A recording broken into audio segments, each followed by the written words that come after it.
Nicole here. Today I go to my friend's Jeff's house again, and he's going to show us all of his Syngonium collection. In my previous video we did a Peperomia collection walkthrough. He has quite a collection, so if you're curious what he got, make sure you check out the previous video. I will put the link in the description box and also the card up here. Alright Jeff, thank you for having me again. I'm so excited to see all of your beautiful Syngoniums. Let's show us what you have. Sure.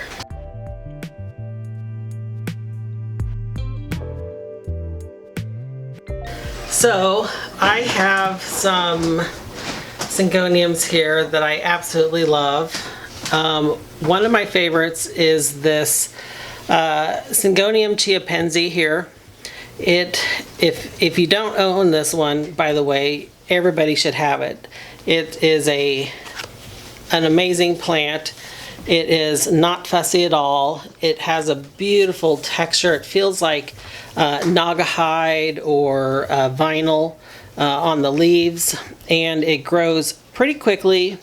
I pot these right into regular potting soil, and they just do great. This one I keep in my west window, and I also have I have multiples of these actually on the Syngonium chiapense.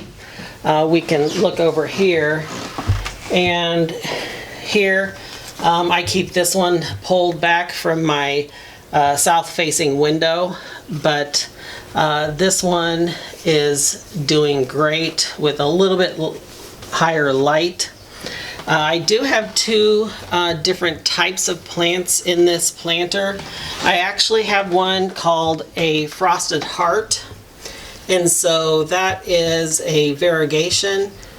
It looks like a chiapense, but I believe the debate is out if it's actually the same species or a different species. But the frosted heart leaf will eventually turn more of a green when it gets older. But those are a wonderful species of Syngonium. Another one that looks similar is this is a Syngonium macrophyllum. Now with the chiapense and the macrophyllum, some say they're the same, but actually they say when they flower they are different. So this does have the same texture of leaf.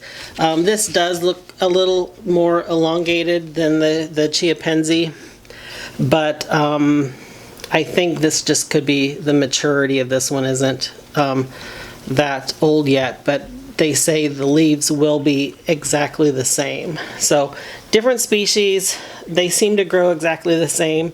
I seem to like the chiapense better. It seems to grow a little bit more quicker. How long does it take for you to grow from this size to this size? That's probably 9 months worth of growth. Not that much, and they do put out huge aerial roots, kind of like all Aroids. So, and I do, by the way, like I said, I keep this in potting soil. I've added more perlite to it just because this pot is really huge for the size of this plant, and so I have added more perlite to it, whereas this pot is a little bit more smaller, not so oversized with the roots these had. So I actually this is in regular potting soil. I like to use Fox Farm Ocean Forest. I've found great benefits from using that. So let me just plug them. Especially one of the best things I like about their soil is that you don't get gnats. So if you're heavy on the watering can, definitely check them out. Some other brands, you'll have flies in the air bugging you. So we all like a variegated plant. This is a Syngonium batik, and I might be saying that wrong, but has that beautiful veiny variegation in it. I think that is very gorgeous. Yes. Yeah. And then of course we all love our Syngonium albo. So this one was propagated by myself this last winter. And here, this is another one of my pots that I sell on my Etsy shop. Is it still available? Yes, it is. Actually, I'm not sure if this one, I have any more with this glaze left, but I do have this size available on my Etsy shop. And so this I call a large size pot. So this one, erythro, so dark. yeah, Syngonium erythro Carney Road. Anyways, it has a very dark burgundy leaf in the back. This one I have found, this is a clay pot. I have to water this about every 2 days. It is very thirsty and it does dry out quite a bit, as you can see all the salts from the watering, from the wicking. But it does, you know, some Syngoniums do like to stay a little damp during their growing season. I did have this one dry out a little, and you can see the damage to those leaves from it drying out because I went on vacation. This one is new to me, so I'm leaving these leaves on until it does grow out. It's grown out 3 leaves since my vacation, but this one is a really fun one. Kind of hard to find, but if you do find it, I would definitely grab it. This one here, Syngonium Arrowhead. This one's a new one to me. But this has a very glossy looking leaf. Very fun. Here's a more mature leaf. So Syngoniums, if you are making a mature leaf cutting, a lot of times they'll revert back to a smaller leaf. They won't keep their mature leaf, but the Syngoniums, when they get more mature, they get trilobed. So, is it your most recent purchase?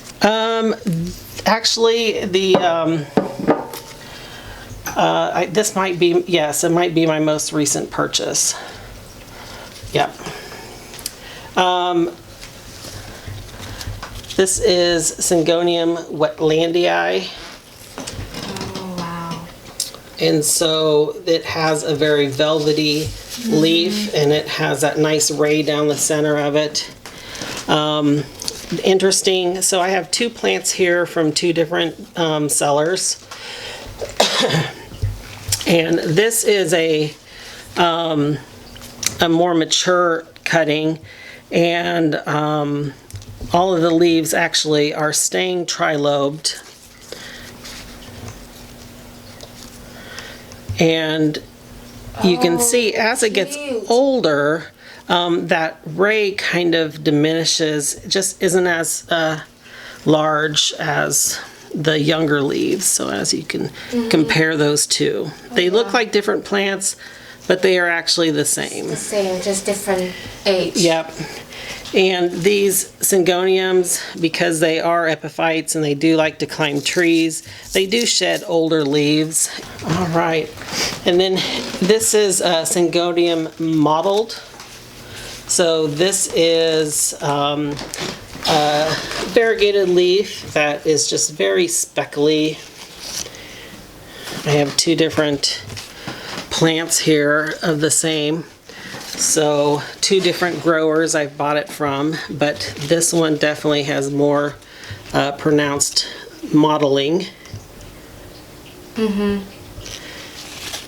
This is a very fun one, I like. Yeah, it's pretty. And then I have a lot of different varieties of just the standard Syngonium. So this one, the story behind this plant here,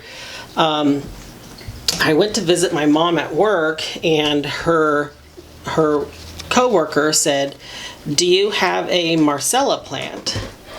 And I was like, "Well, Marcella was my grandma's name." Well, she had got the plant that was sent to my grandma's funeral, and she just didn't know the name of it, so she called it the Marcella plant. So anyways, come to find out, of course, it was a Syngonium, and so she gave me a cutting from that plant because it was from my grandma's funeral.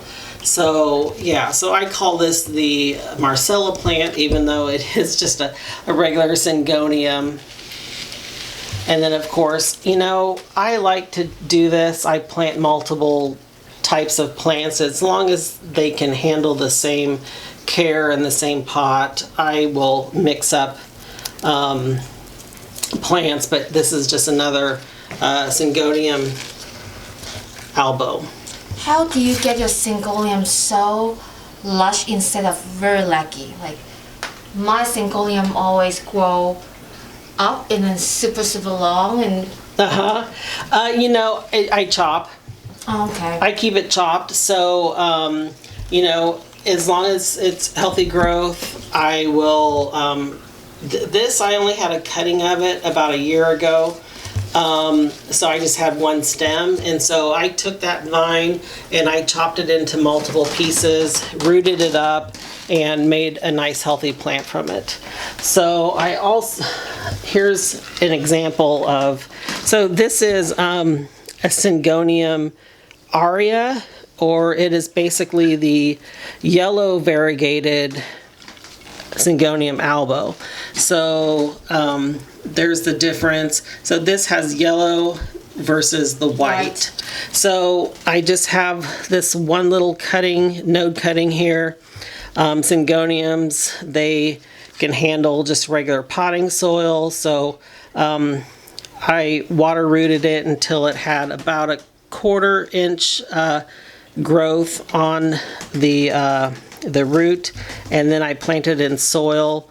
And so anyways, this will eventually be hopefully a healthy plant like this one in the future. Yeah. So that's my Syngonium collection. I do have a few others. They're great plants to put in wall systems. So as you were saying, they like to kind of get leggy, fall over. They make great hanging baskets. Sometimes they look even best as a hanging plant rather than just in a regular floor pot. But I have my green wall over here, and we can look at a few Syngoniums in it. So I have a berry stripe Syngonium here. Now these get very heavy light, so a lot of the red pink striping on this has diminished. But I have the Syngonium neon here. So there's a pink leaf. How do you keep the leaves pink? What is the trick? You know what? I've had this for probably about a year, and I just let it grow here.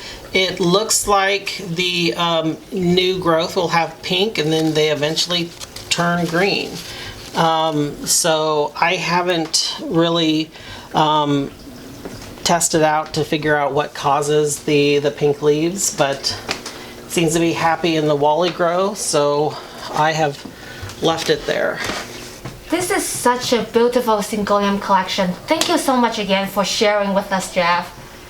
You're welcome. Thanks for stopping by. Yeah, so Jeff owns an Etsy shop. I will put the link to his shop in the description below. He sells plenty stuff there, so make sure you check it out. Alright, that's it for today's video. So what are we going to talk about next? Too many things to talk about. So if you like this video, make sure you give me a thumbs up and subscribe to this channel. Hit that bell notification button so that you will not miss out any of my future videos. Next week's video is going to be great. Alright, I will see you guys in my next one. Bye bye! I can, yes, I can customize. Well, for example, I customized this one. Oh! So I can customize pottery, and they just need to contact me, and we'll work out details. This is one of my large sizes, my extra large sizes, and of course, if they're customizing, they can ask for if they want it as a flower pot with a hole or more of a cache pot without a hole.